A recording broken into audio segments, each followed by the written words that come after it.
شو اللي اخذ لك عقلك اخي؟ ولا شيء ولا شيء. ولا شيء؟ لك ايامك يا عريس ايامك. يلا ان شاء الله السنة الجاية كمان ابوك بيخطب لها. انا؟ لا اخي لا، انا مو فايت لي علي كذا القصة. اعوذ بالله، انا احط رقبتي بايدين حرمة؟ شو هالحكي لك اخي؟ شو هالحكي؟ هاي سنة الحياة. يا سيدي اذا كانت هي سنة الحياة فلاحقين على وجع الراس. إيه شو الشغلة على كيفك؟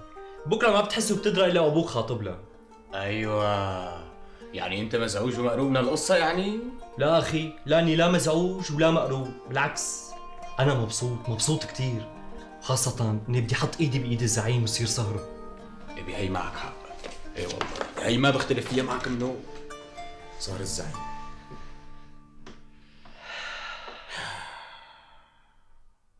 اهلين وسهلين بالشباب، تفضل عريس. دايما عدوان يا برو. شرف معتز. الله يعزك. اهلين وسهلين بالشباب. يعيشوا. تفضل. لك يعيشوا يا رب. صحتين.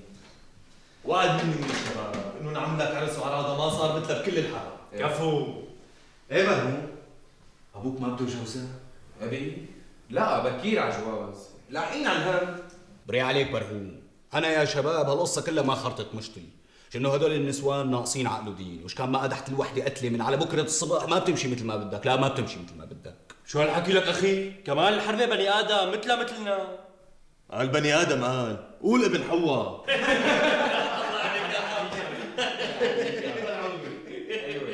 بسم الله الرحمن الرحيم.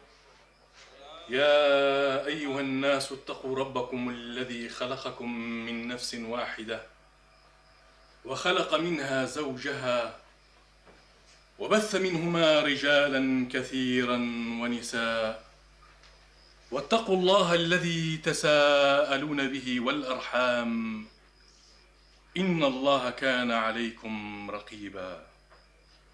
صدق الله العظيم. صدق الله العظيم. قول سيدي. نعم. زوجتك موكلتي على سنة الله ورسوله. على سنة الله ورسوله.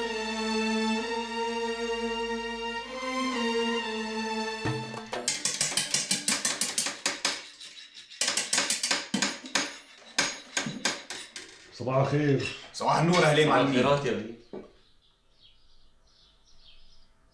وينه رياض؟ وصل شي مشوار يعني؟ لا والله رياض ما اجى اليوم يا ابي. شوفوا شغلكم. امرك معلمين.